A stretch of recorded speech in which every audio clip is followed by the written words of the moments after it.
Yes. You know, we were talking about heat earlier. We had heat index levels up near 110 to 120, and now radar is really lighting up. We've got a number of areas under severe thunderstorm warnings. All of us are under a severe thunderstorm watch. That's going to go until 3 o'clock in the morning, but let me show you what's happening right now. We have a number of areas, and that includes you if you live in Johnson County, also Franklin County, Douglas County on the Kansas side, Wyandotte, Leavenworth, and on the Missouri side, Platte County and Buchanan County. You have severe thunderstorm warnings. As you can see, we've got this big cluster of thunderstorms rolling in from the west, and with that line of storms, damaging wind, that is the #1 threat that we are monitoring for. Wind gusts of upwards of 60, possibly 70 miles an hour with this line as it moves in from the west. We have some additional thunderstorms in northern parts of Missouri. Those are not severe right now. So if you live near Trenton, Chillicothe, not too far from Maryville, we have some thunderstorms here, but they're not severe. Plenty of lightning. The part that we're watching for you, again, it's going to be this line that's rolling through Atchison right now. I'm getting ready to move into Leavenworth, moving through Lawrence, and actually even out ahead of that line of storms, if you look closely, you can see kind of a thin green line is moving through Ottawa. That little green line, that's wind going out ahead of those storms. And along that line, so this little green line right there, those wind gusts could be 60 to 70 miles an hour. Then you get more of that wind as well as that main line of thunderstorms pushes in. Now I'll zoom in a little bit closer to them. I'm going to put a timeline here on these storms. So Lawrence, the thunderstorms are about to move in for you, but I know you've had some wind gusts. I've seen some reports of, I think, 60 to 70 there.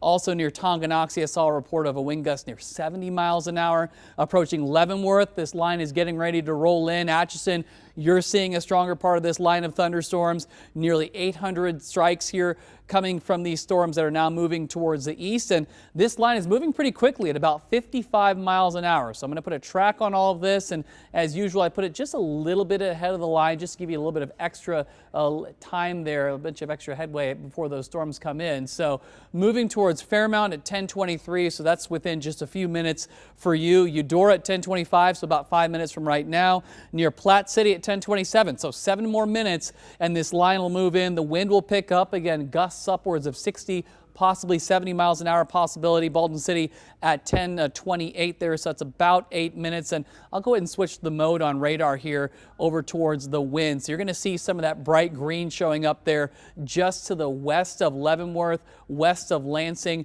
near Tonganoxie, where we had that wind report of 60 miles an hour. So I'm going to go ahead and put some of the numbers on here and see it's picking up on, and don't worry about the negative sign there. You get the idea that between 50 to 65 mile an hour wind gusts are certainly a possibility with this line. So let me go ahead and time this out on Future Scan for you. I want to show you how things are looking as we go through the next several hours. It's picking up on these storms rolling in. So between now and especially at say 2 or 3 in the morning, prime time for these storms.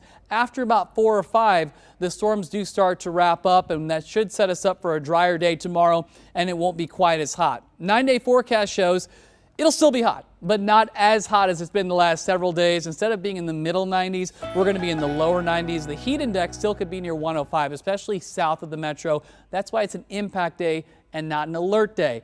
Friday and Saturday, lower humidity, highs near 90 degrees. We do start to heat back up Monday and Tuesday of next week. Tuesday, of course, election day, that primary election. 97 are high on Tuesday. We do start to cool down after that. Highs will get back into the middle 80s by Thursday and Friday.